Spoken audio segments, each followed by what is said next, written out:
Hello. Hi. So Hey. you restarted another one, right? Yes, yeah, I did because we were just like cut off right in the middle there. Yeah, because 40 minutes cuts off. It says Right. upgrade. We are not going to upgrade right now. Okay, no, I don't think so. I mean, it's annoying. I hadn't really realized the 40-minute time limit, but so it's annoying. So it's something we'll have to work Figure out. around and yeah, stay conscious of. So now we have to do these kinds of things. Okay. Okay, Because cool. there's no point paying for these things already. Not exact. No, not right now. I mean, we could think about it. But yeah, I mean, it's something I hadn't really considered. But so you have this idea of like 1,000 articles, or no, sorry, 1,000 volumes. Yeah. So the idea is that each one will have issues. So each volume will have its own issues, maybe like 10 issues, 20 issues. Yes. And the volume will be the conjectural because our thing will be itself like 40 to 50%. And there may be other people who may add on. The volume 2 is interesting because what we are converting right away from volume 2 is that we are going to put the how we derive, like I already derived theoretical observables and how to and then I say that, okay, tau h, now I convert it very simply, like tau is the time matrix of the energy. Okay, tau stands for the inverse of the frequency, for example, right? Tau is the time constant, which is inverse of the omega, or the angular momentum or the frequency. Like omega tau is like 1 or something like that, right? It's right. The time constant is what, a dimensionless. Yeah, actually inverse of the frequency. Oh, okay. Okay, right. Fair enough. Frequency actually inverse of the time constant. Time constant has a second, whatever the time unit, whatever the time unit is. But eventually we have to make them into unitless. Right. So if you have like a time unit, that's usually a dimensionless variable. We have to make into dimensionless. See, we cannot compare theories if we don't make it dimensionless. But wouldn't like a time variable be dimensionless anyway? So it's like 1 over t or something is just t. So it's supposed to be. Is that about right? They put second inverse. Yeah, I usually carry. What's the second inverse? Second is like the unit of time. The second. Oh, right, that's second. Right. I was like, time. Second inverse. That'd be just the inverse of the inverse would just be the. Yeah, cool. Okay, so the second inverse. The inverse of the time. The inverse of the time, is it? Yeah. So see, I usually carry the unit because I think it has created confusion until. What is the inverse of the time, Rajan? I just, that's like a new concept. Inverse of time is the frequency. Oh, okay. It's the frequency. See, the frequency says how much per second, right? Yeah. Whereas time says how much time each one takes. Like if you have a wave, how much time it will take for a wave to complete, to get a full width wave, lambda, whatever, to complete a lambda, how much time it will take. Whereas the other one says, the inverse of the time says how many you can fit into 1 minute, 1 second or whatever. So the more you can fit in, the higher, like gamma, you can fit in like 10 to the power 21, right? 20 or 21. Right, but is the frequency is just the number of cycles per second? Number of cycles, that's the energy, directly related to energy. Like Planck says h nu is the energy. Well, if you multiply it by 2 pi, you've got omega. Omega, yes. 2 pi nu, which is the frequency. 2 pi nu is the omega. So that's the angular velocity, right? Oh, yeah, of course. Angular frequency or whatever. And that's like in radians. So that's going to be, so this is like what, harmonic oscillator or thing. People don't do that. See, Einstein said c square equal to 1. That's not correct, actually. I carry that, but he's correct from the point of view of the concept, but you should, and people don't really explain. I have seen relativistic thing, and I used to want, how can you just put c square equal to 1? But when you use the metrics, you can. So I redefine in all my thing, I carry the units and I say, okay, we are going to do until we do a unitarization, a matrix, which gets rid of all the units and become dimensionless. Of course, we have to do that in order to compare theories. It won't make any sense carrying the dimensions, So that's a gauge is important. Gauge helps us in doing that. But I have to develop our own gauge. So that's why I developed. So the second one, the volume 2 will address theoretical observables and how we design experiment, like we are mentioning, right? So we mentioned that the gap, if you start measuring the gap between the discontinuous lengths, then we can follow the equation of the trajectory, which means we can find the equation of motion, the movement as a function of time. And then separately, we can measure the monopole mass, how it is changing. So these two together, and then with our my equations, where I have put that in the previous one, in our paper also I mentioned, but especially in the problem solving, I had the equation. We put that equation into that, we should be able to get a perfect solution of the monopole thing, which gives us the most of the things that we want, the verification. So if you put that, it gives us a verification. And I think it will solve the mass gap problem, the Yang-Mills problem. It will solve the measurement problem. It will actually eventually show with our circuit, it will show how the matter antimatter. And we have already mentioned the asymmetry between South Pole and North Pole. I mentioned it. One John Hodge, I mentioned his thing. He has experiments which shows that South Pole and North Pole are not symmetrical. I mean, the intensity is asymmetrical. So, so it's not really SUSY. It's asymmetrical from SUSY. So see, that will automatically show why there should be antimatter-matter asymmetry, Right. And then it will solve the other problem of the dark matter and also dark energy with that connection. When we apply to relativistic level, we apply to astrophysics. It will show. So that's how we resolve each one, and we'll show the volume 2 how we can design the experiments from these theoretical observables, and we design specific experiments and we suggest. And then volume 3, of course, will be experimental measurements. And either we do it, whatever we can, but somebody else who has done it, and we suggest and put a project, and they do that. We may not have facility. I don't know, by that time, somebody will sponsor us, but we may collaborate somebody, right? I say theoretical. I think mostly likely we'll go as theoretical physicists who collaborates with these experimental physicists to, like Marcoli, he's an experimental physicist actually. So I collaborated with him and we got fantastic results. So in the same way, Manuel has some connections, but also you may have some connections, and we'll try to find Flickr or somebody like that, Professor Flickr or somebody like that. Yeah. And we can write a proposal to them, or give a paper and then quote that paper in the proposal, and then say, okay, if you do these experiments on these things, we can actually verify. So it helps both the sides, helps them to validate their experiment to our theory, and our theory is validated with their experiment. So the mutual gain we can obtain out of it. So these are some of the, that's one of the main aspects, I think. Then volume 3 actually will concentrate on that. The volume 4, then we'll say applications. For example, you mentioned about applications to real engineering or technology, like our circuit, how it can be applied for quantum computing, for example, by that time.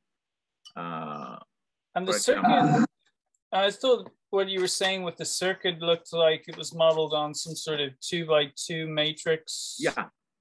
And we can expand that. We can expand the matrix.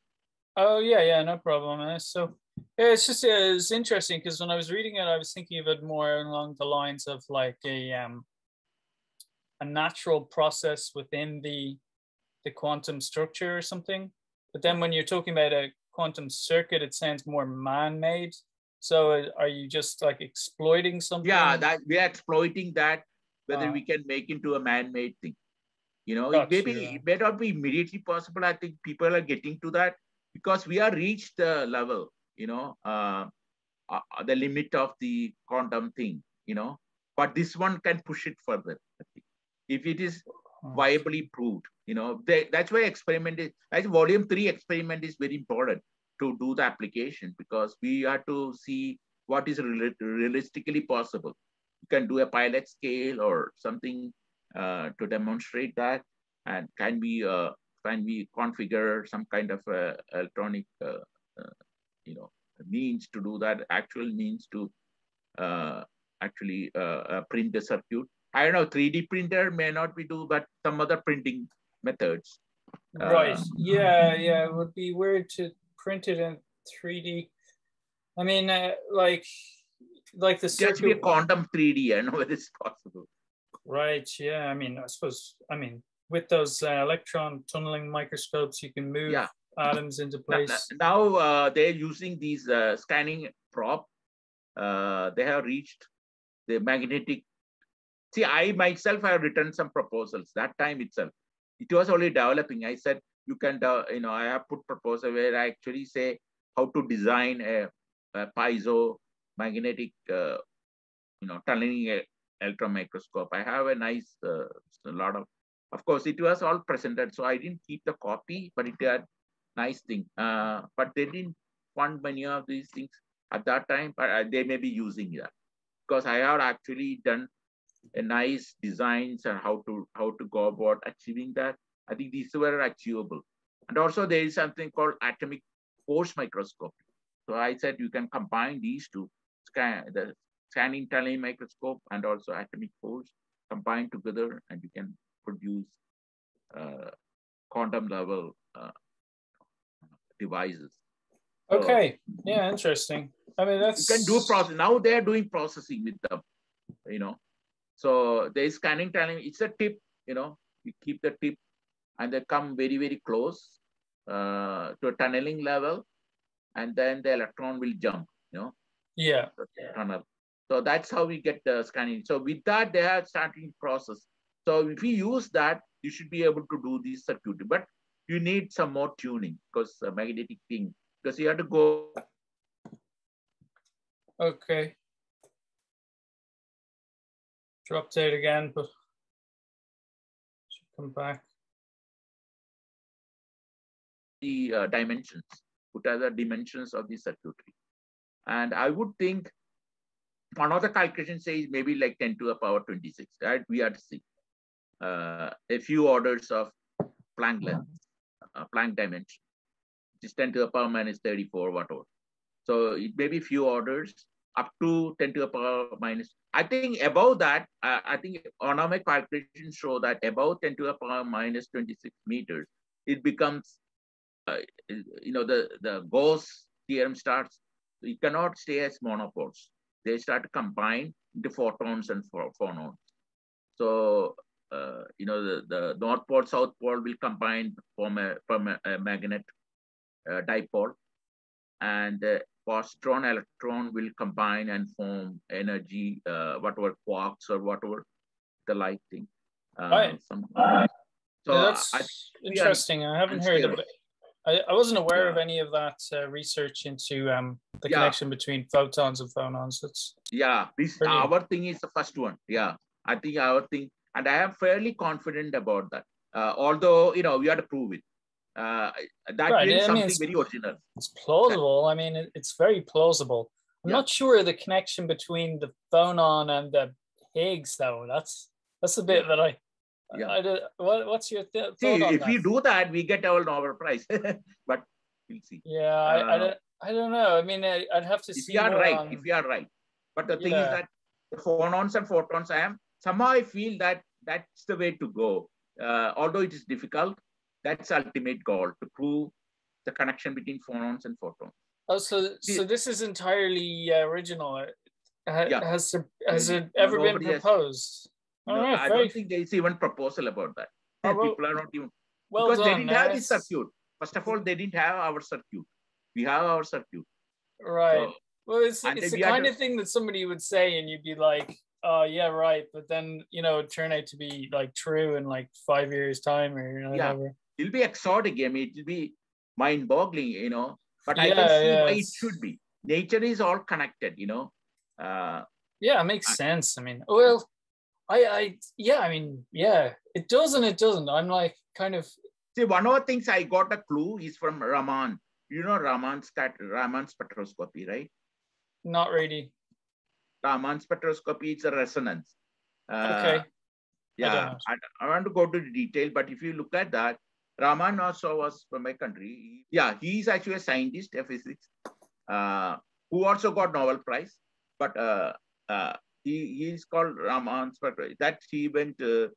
It's a resonance. What happens in the resonance? So he does show in that phonon vibration connection, some phonon vibration to photons. There is some connection there. So that's where I got the idea that it should be connected. But at that time, I didn't have this theory. I forgot all that. Now I am rethinking from our circuitry, which was done totally differently, that it may be possible. The connection. It makes sense to me. I connect the things. Yeah, when you told me about it the other night, I was like, it didn't kind of register. I was like, what? That doesn't make any sense. But now, like, it's, you know, it's starting to make more sense. Like, I'm not sure on the Higgs part, but everything else is pretty cool. It is, you know, it will take few years to really come to, and the good thing is the gauge theory I developed. Also, I eventually, you know, I just go ahead, you know, the conjectures, and eventually you can solve the timeline and the world line. And my feeling from my thing, you know, I like to jump to finally get some kind of a prediction. My feeling after this year, there is see, right now the timeline is above the world line. Okay. It is far-fetched, but from the theory, okay? Okay. I'm just telling you, we have to go a few more publications to get to that level, and probably to that. But you think the timeline is above the world, but isn't the world line part of the timeline? Actually, world line from relativity, Einstein general relativity, they derived the world line from it. It is actually space-time. It is a space-time thing, so time has to be a component of the world line. Yeah, but the timeline is essentially a time event-based, which is more quantum. Really more quantum thing, which is event-based. Quantum is more event-based, right? The wave function is an event. Probability, right? Probability function. I agree. Okay. So you have timeline above the world line right now, but after this year it will switch. The world line will be above the timeline. That's my prediction. If the prediction is right, you know, it's something nobody is able to do any time.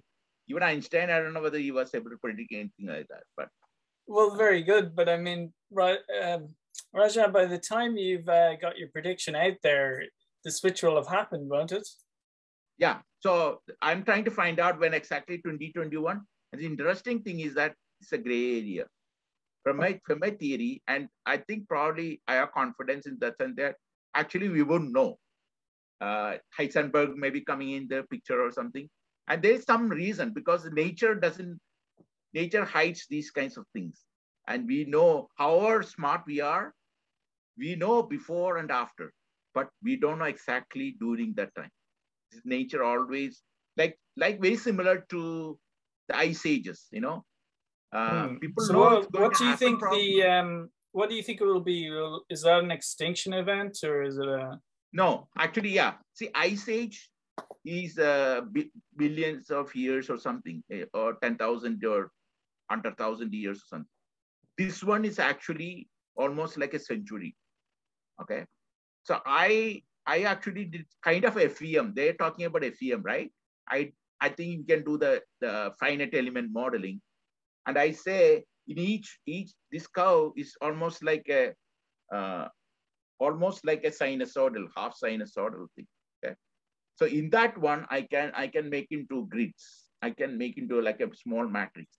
Sure. And each grid of the matrix is like a clock. See, eventually you can convert everything to a clockwork. All the particles, yeah, all the parts. This is our eventual goal. The gauge is will be a gauge clock. I'll call it gauge clock. Eventually. Sure. Yeah. Every particle can be simulated as a clocking mechanism. Sure. So some of the clocks are running fast. Yeah. Some of the clocks are running fast. Some of them are running slow. Oh. Okay. And based on that, you have different energies. That's all. Oh, okay. So on that basis, you get grand unified theory based on that. Well, that's I like that theory. Yeah. But isn't that a bit, I mean, how does that work in with the rest of, like if you were to tell that to a relativist or something, wouldn't they get a bit annoyed about the idea of time running faster and slower? Yeah, what exactly is happening there? That's why the gauge theory is important. Velocity gauge. See, you have to convert. If you are running fast, it's actually, we are talking about the velocity. It's faster means it's a velocity. You have to convert the time into velocity. So that's why the proof formalism, that the functional, I use that and convert into velocity gauge, and then the clock. Now that's why we have to do the transformation. The clock actually is like a speedometer, or tachometer, whatever. The clock becomes that. So that's why you need that gauge, the gauge connection, the gauge clock versus the clock gauge. Clock gauge is measuring the parameter that measures it. Yeah. Gauge clock is gauge clock is the parameter, and the clock gauge is it's like a time, like our clock, watch or time, whatever, the timepiece or the watch, which is actually measuring the time. Okay. So we have to see the interconnection. See, in the matrix, we have to get the interconnection between them, and that's what I'm trying to get. So this concept is highly. I think we can say finally we can get the gauge, and we compare one particle to another in terms of the gauge clock. Yeah. So I mean, didn't Feynman have something like that with the particle is emitted and then it's like a clock and it goes and goes and goes, and once you know where the start of the clock was, you'll know. Yeah, that's the thing. Whether it's going to be reflected or not. You pointed out a very important thing. The quantum clock is very different from a relativistic clock. Relativistic clock has to do with gravity, the inertia. And Einstein says, for example, the black hole, the clock runs fast and vice versa, depending on the inertial frame that it is in. Right, of course. Yeah. So, but the quantum clock is totally different. See? Yeah. So that we have to bring them together using the gauge.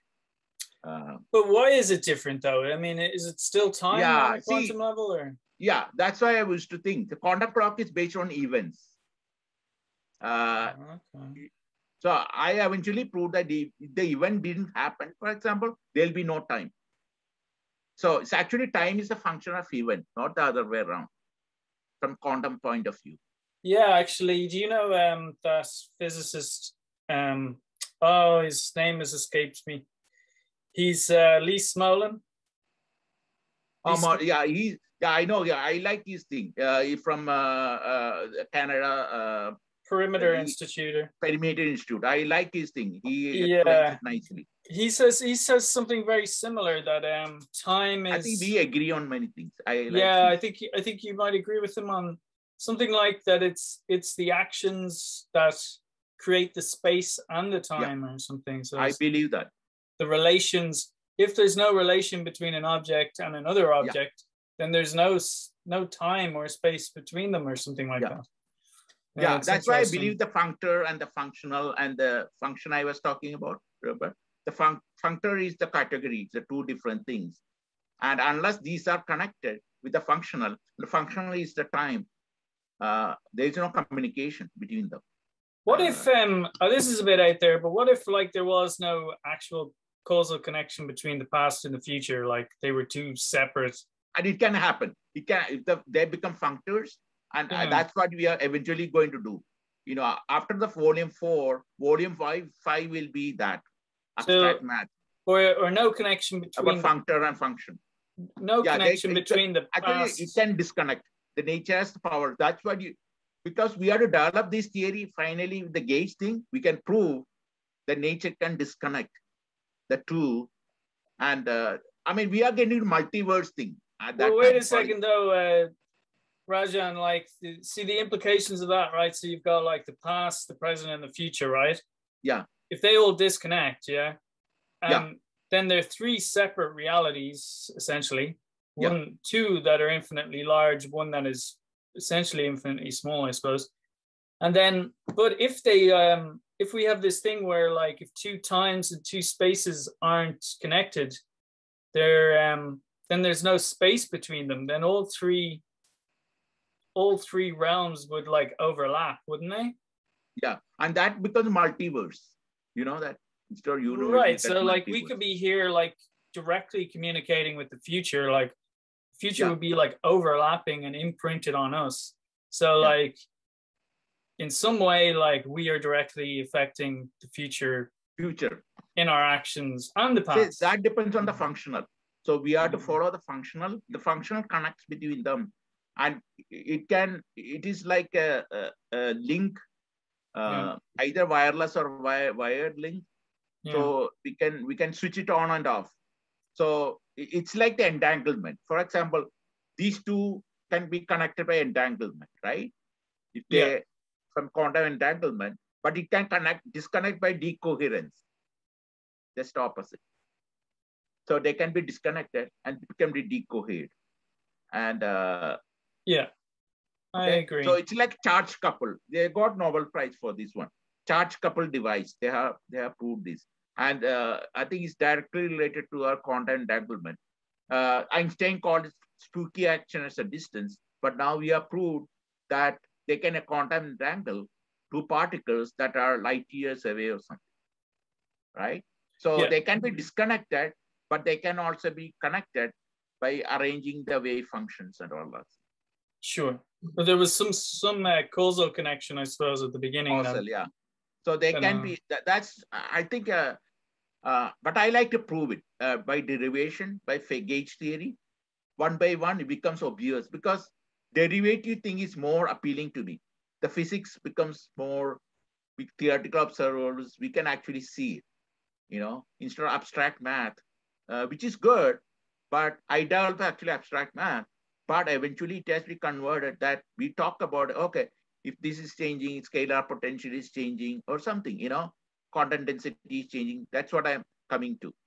So quantum density is changing, scalar potential. So what happens if they're disconnected? Scalar potential is going to be very, very high, right?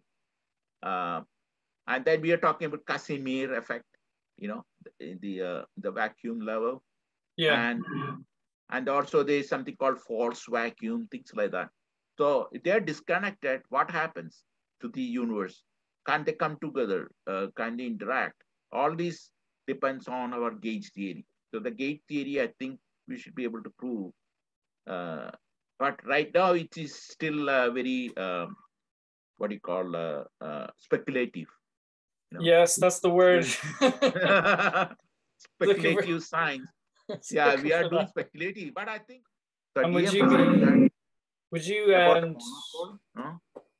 well, just the issue like between like gravity and electromagnetism, then are you see, the thing is, the main thing about that is, I think this is where both the theory of relativity and quantum physics went wrong, little bit, you know.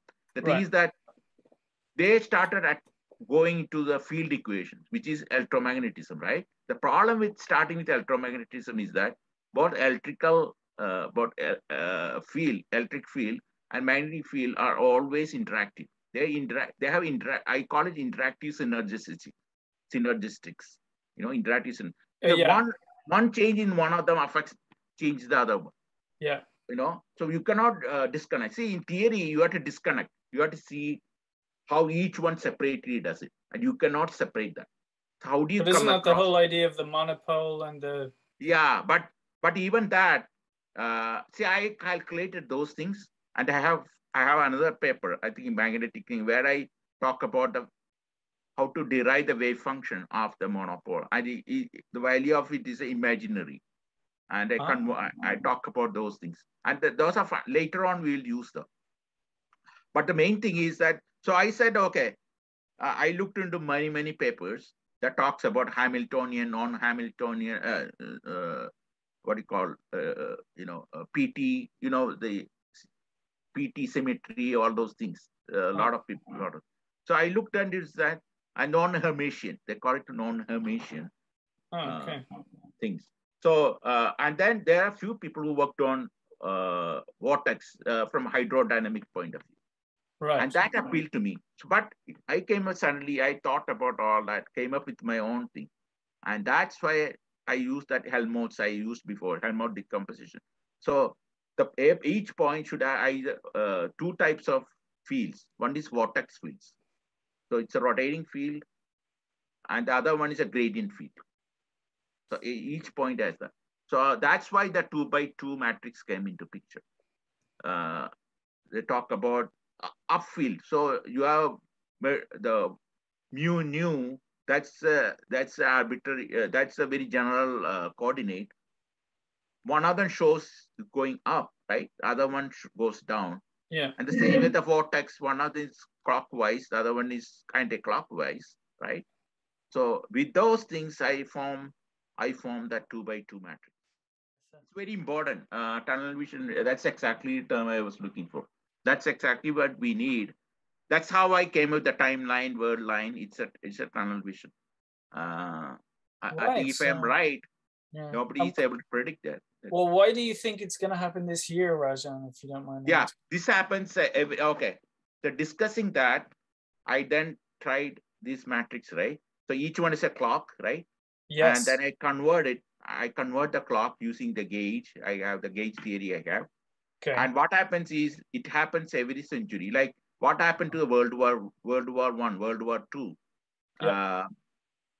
Actually, why we are not able to correlate, able to understand is that because this thing, what happens is, it's a chiral reflection that happens. It's a complex term, but you probably know what I mean. I do, yeah. Yeah. So it is like one is other, it's reflecting. So in the ultimate theory, this is a far-fetched thing. I'm not sure. My feeling, the audio becomes the video and video becomes audio. And that's based on phonons and photons, okay? That's another, yeah. So are you serious? Yeah. See, that's why we are not able to understand. See, for example, it shows up in the hat. For example, the hat, right? That's why I was thinking. World War II, you see that? The hat is a matrix hat they wear. If you look at closely, the soldiers and the people. Okay, I got this. Okay. Are you talking about those hats with the spikes on them? Yeah, I know. It's a hat, and it has matrix, fine elements in them, fine matrix grids. If you look at them. Right, okay. I don't know them, but what's their significance? Yeah, significance is that, what that signifies. See, I did this one, right? When I did that, it's not exactly Mexican hat. I called it some other hat. It's called braided. I call braided matrix. Braided matrix hat kind of thing. It's like braiding, like stitched, like braiding, like cloth. Cloth is stitched into matrix. So I was thinking, and suddenly that made sense to me. I didn't make any sense to me when I watched the World War II movie. I even forgot that. But suddenly when I took that image came back to me. Oh, which means that there has to be an inversion that happened. It's called I call it inversion matrix. Okay. How did you get that from? Where did you get it from, though? It's not from a hat. I mean, it's yeah. I mean, the hat showed. I call it observable. hat is an observable. Right, because but is it an actual hat though? Or? Yeah, it's an actual hat. Okay. So I don't understand. I'm not sure I follow. Yeah, and then another one is Chinese. If you look at the Chinese hat, yeah.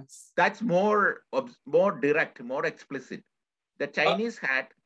Okay, so you're kind of talking about reality on a like a deeper, more expanded level. Yeah, I look at from an observable aspect. Okay, yeah. what people are trying to express. That's like highly it's very mystical, you know. Mystical.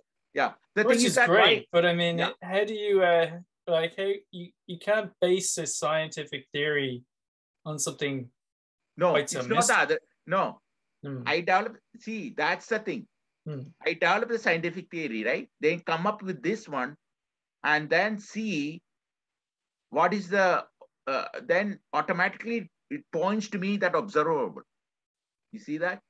It's not the other way. It's not because of the observable I come up with this thing. I come up with this theory, right? Okay. So what is the observable connect to? Is it connect to some reality?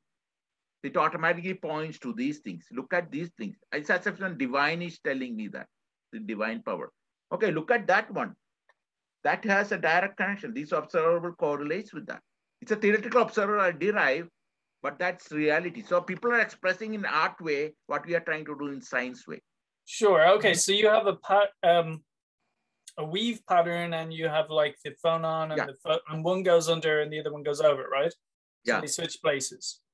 Okay, fine. So, but yeah. The matrix. Okay, we pointed a very nice thing there. You are bringing on. It means the inverse matrix. The matrix is inverting from a phonon to a photon, and a photon to. So we can actually figure out from a wave function whether it's actually that's possible. From gauge theory, we can prove it, whether it's actually possible or not. And using our circuit. Right. I mean, I think I have a similar theory that I developed years ago before I really it was more just a thought kind of experiment. It's like thunder and lightning thing. Well, it was to do with like physical reality, and then you have let's say like 0-point energy, and then so like if you were to travel at the speed of light, all of the atoms like would just break apart, and it would just be like a void. But if you go faster than that, all of the 0-point energy would all like coalesce into a physical world. That's exactly what I come up with. I call it compression of space-time, vacuum 0-point. I wrote it recently. That's final from my, so it is correlating with your thing. We have some connection there. Yes, and so then this world would break apart. We are proving each other in some ways, yeah. Sure, yeah. I mean, it just reminds me of the audio-video thing. So our physical reality would be the background radiation of this other reality, you know. So they're like completely inverse in that sense. But I think according to my view, like there's no like physical way for us to bridge the gap. Like, you know, the way like the speed of light is like this impossible barrier. I mean, you could probably bridge it mentally through meditation or something. I think there's some Jewish mysticism surrounding the planet Saturn. And so it's plausible. From reading the Kabbalah and stuff, it seems like if you were to travel inside Saturn, you would arrive at this other dimension and the odd thing, like the dimension is like all completely inverted to our world. So you like here you have to work to live, you know? So there you don't, like everything's given to you and you can just have fun. So the time is reversible at the quantum level. It's irreversible at the astrophysical level. I have put in one paper. I have proved kind of a half proof of why it is so. But I think from gauge theory, I can prove it further. So the nature reverses itself at the quantum level. The time reverses at the quantum level. The clock, you know. Sure. Essentially, what we are coming to a clock, right? Clock gauge or gauge clock. gauge clock, actually the parameter. So at the quantum level, it can reverse itself. At the astrophysical level, it cannot. It's irreversible. So the time moves asymmetrically in one direction. It goes from past to future. Yeah. Like you could have the idea of, you know, the way you have we can conceptually the past and future, how we can disconnect it because of this reason, this possibility.